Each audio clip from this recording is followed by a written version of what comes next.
I know I look ridiculous, you guys, but it must be said. Elex 2 is Piranha Bytes Studios' best game yet.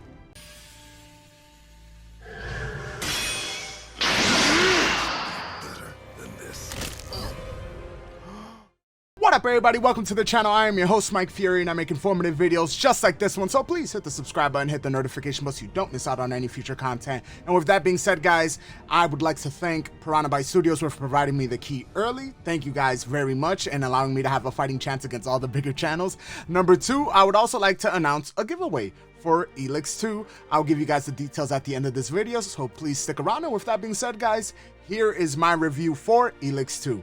Enjoy.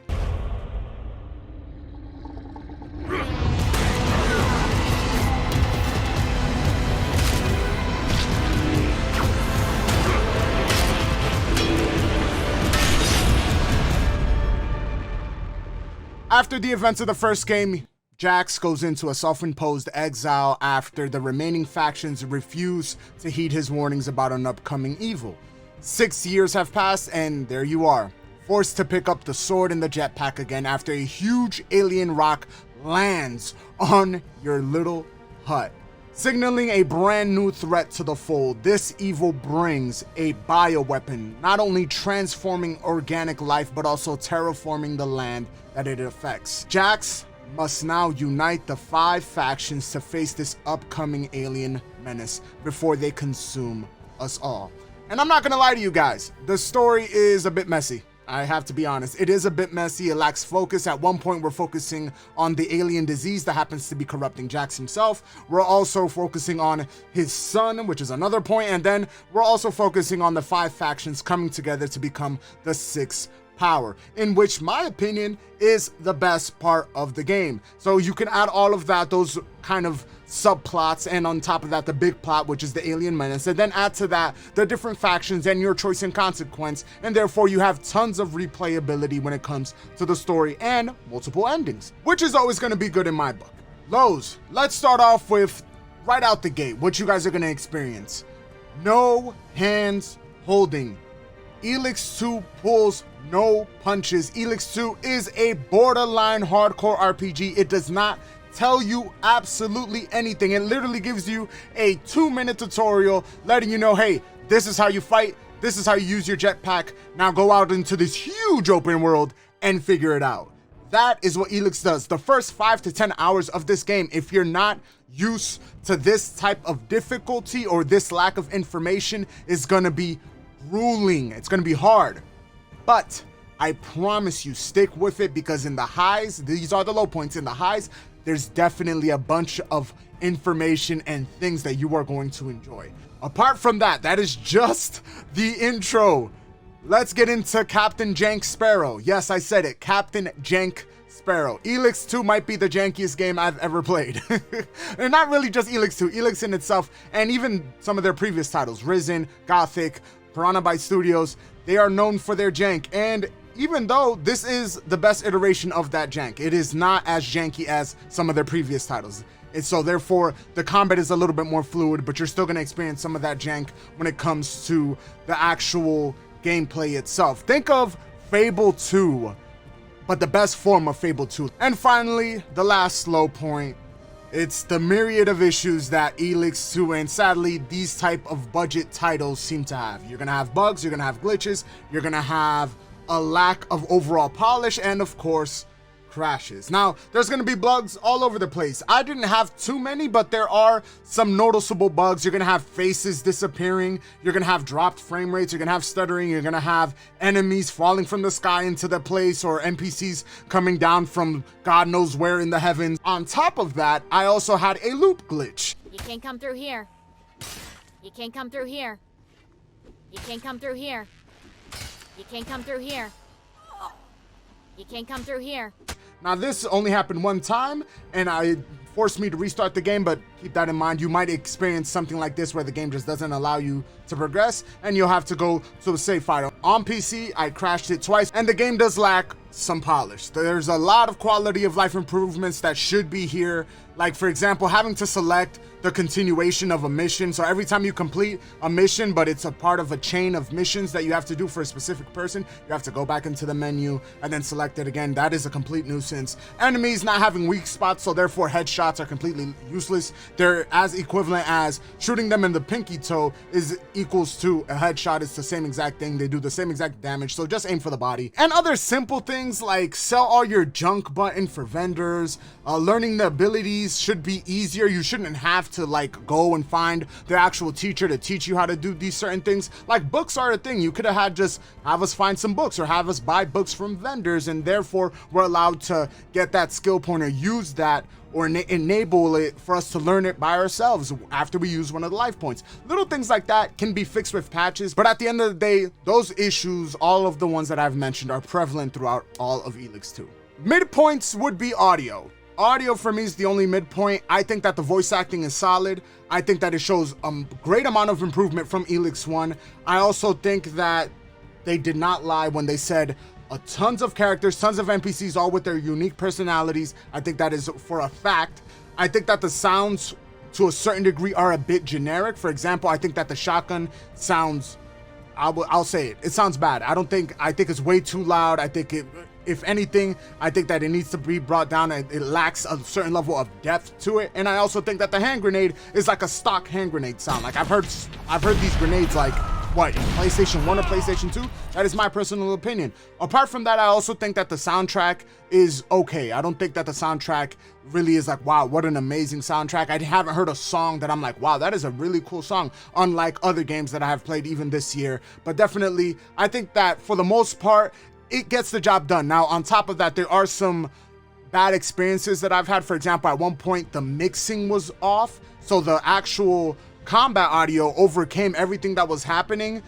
Again, this could be a bug, but the combat audio got extremely high because there was enemies in the background, but I was talking to somebody and I couldn't hear the dialogue. That was like one initial experience. Apart from that, I also had a couple of repeat audios or repeat conversations, and it's not really that they were repeat for the same person. It was just different location, but they're essentially saying the same thing. Like, for example, the upper district is blocked off. Like, really, like at this certain moment, both of you guys are both of the bouncers or the people stopping from the upper district have the same thing to say. I'm like, that kind of ruined it a little bit for me. But for the most part, I thought that music was good, just had a couple of hiccups, so therefore it lands on the midpoints. Now, if you can deal with all those issues and you can deal with a little bit of hiccups when it comes to audio and things of that nature, I promise you, Elex 2, the rest of Elex 2 is darn good. Now, on to the high points.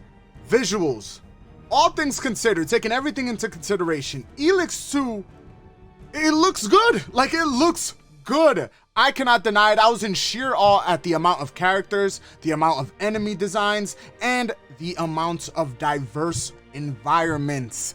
Granted, you will find lookalikes when it comes to characters and enemies and, NPCs of the like, but the environments are so unique. I am talking about sci-fi fortresses, medieval castles, post-apocalyptic subway stations, abandoned factories, rivers, hills, mountaintops, grassy plains, deserts, the whole nine. There is not one type of location created that is not in Elex 2, or maybe some other ones. But apart from those, you are allowed to take to the sky with this awesome jetpack that allows you to hover in midair and actually speed your way through a lot of sections as soon as you get it fully upgraded.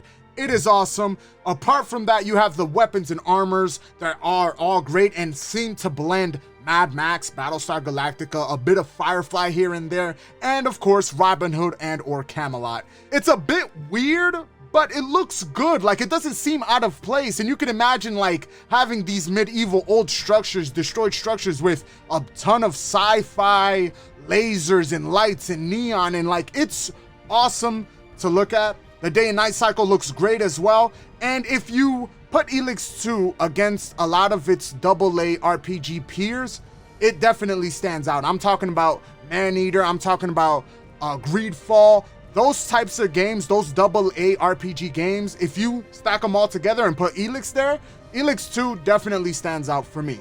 And finally, gameplay. Fallout New Vegas is my favorite game of all time, and Elex 2 is one of the few games to ever give me Fallout New Vegas vibes.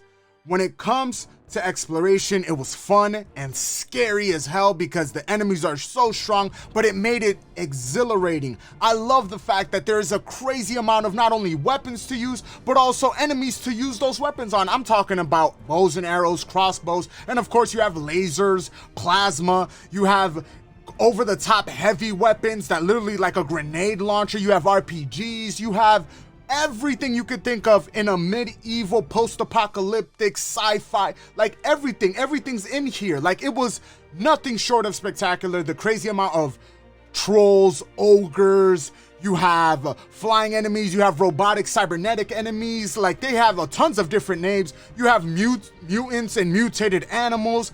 Everything is here, apart from the different factions that come with their interesting characters and their unique sets of skills, weapons, and armor that you can interact with in the world. You can make them enemies, from the outlaws to the berserkers to the Alps, which are these sci-fi beings. Like, it was awesome, and interacting with everything in the whole world was great. You have companions that hail from different, you have a cyborg, you have a crazy lady that happens to attack you at the start. She's an Alp, but she's awesome, and there's tons of other ones too. You get to actually meet your baby mama as well at the start of the game. But it is awesome, and they all have quests. They all have companion quests, which I thought was awesome as well. You have legendary weapon hunting, which obviously you guys know me, I'm going to be releasing videos for the legendary weapons. You have tons of side activities. You have bounty boards, monster hunting, crafting, clearing out areas. Not unique. You keep that in mind. That is an open world thing. That's what we do in open worlds. But hey, you can do it, and it was fun. And who can forget the awesome jetpack that allows you to zip around the world? Not only that, do you get the exploration? The gameplay is janky, but at the same time, it is fun to do. The progression itself was the icing on the cake for me. It is strong. You go from this pathetic little weakling scrawny dude who can get taken out by a strong wind to the emissary of destruction, Paul the Pulverizer, Action Jackson. What else? Dave from accounting. Talk to me nice or I'll delete your 401k. Shut up, Dave. Okay, maybe not that last one, but you guys get the idea. Elex got gameplay absolutely right. It gives you a sense of accomplishment. It gives you a great amount of things to do in this open world. It was a fun time, and keep in mind, no loading screens. It is a huge open world. The only way you encounter loading screens is if you decide to use the fast travel points. It is nothing short of remarkable what they were able to accomplish with Elex 2. In conclusion, Elex 2 has a myriad of issues. It has to be said, they have a ton of problems. But Elex 2 provides a unique, challenging, and fun open world RPG that is a joy for 30 plus hours, and that's only on one playthrough. You can play this bad boy, if I'm not mistaken, 5 different times. The final score for Elex 2 is a 7.5 out of 10. And let's answer the 3 questions, shall we? Is it fun? Is it worth it? Is it for you? Is it fun? Yes, it is fun. You are gonna love, after spending the first 5 to 10 hours, it's gonna be rough. Keep that in mind, it's gonna be rough, but after those 5 to 10 hours are up, when you reach around that level 13, 14, 15, you're gonna really like destroying everything in your path that was giving you a hard time in the early game. It's gonna give you a sense of accomplishment that very few games actually nail. It gives you that, and when you get there, oh, it's super satisfying. Is it worth it? It's a $50 game, so they're well aware of the budgeted price. It is a AA open world RPG. If you don't have a problem with issues, if you are a Fallout fanatic, if you are part of the New Vegas, that crew of people that love this regardless of the faults, you are gonna love this. This is a buy for those open world RPG lovers of New Vegas, of Outer Worlds and things like that. You're gonna love this. But if you're not a part of that crew, if you are a person that isn't accustomed to dealing with some issues here and there and a lack of polish, I would say wait for a sale. And finally, is this for you? If you're a fan of the Outer Worlds, if you're a fan of Wasteland, if you're a fan of Fallout, if you're a fan, even Skyrim to a little degree, if you're a fan of those open world like, those Bethesda like RPGs, this is so up your alley, it's not even funny. I highly recommend it for anybody who loves post-apocalyptic, sci-fi, medieval-like games. I would like to say thank you to Piranha Bytes again, not only for providing me with the code, but also give you guys your flowers and give you guys your kudos to go from Risen 1, 2, and 3, which are not the best RPGs, if I'm being honest, to go from those to Elex, which I thought was decent. From Elex to this, wow, talk about progression, talk about just sticking to your guns and continuing to evolve your formula. Kudos to you guys. I hope this sells extremely well because of that, because if you guys provided me with the code, it allows me to do the giveaway, which is a perfect segue. If you guys want to participate in the giveaway, which is basically me, I'm going to give out a free code of Elex 2. If you want to participate on PC, here is what you need to do. Hit the like button and comment down below. Say something. Either it could be constructive criticism, like I know that my reviews aren't perfect. Like, wow, what a perfect review. I know I can do things better. You guys can give me some constructive criticism or say something nice in the comment section. I'll give it a week. Let's do it a week. In a week, I will announce the giveaway winner and I'll give you guys the code. I'll hit you guys through email or however. And yeah, that is it for today, guys. That is it for the video, you guys. Thank you guys for watching. If you guys enjoyed it, please hit the like button. If you're new here and you want to see more videos like this, hit the subscribe button and make sure to use the links down in the description below. I have an Amazon link. It supports the channel, costs you nothing. And if you want to buy any games, use the Epic creator code down in the description below. If you're going to buy anything on Epic, again, costs you nothing and helps support the channel. You can follow me on TikTok, Twitter, Instagram. Links are down in the description below, along with my Patreon. Do consider supporting me there. $1 a day keeps the landlord away. I'm your host, Mike Fury. It's been a complete pleasure. Until next time, Mike.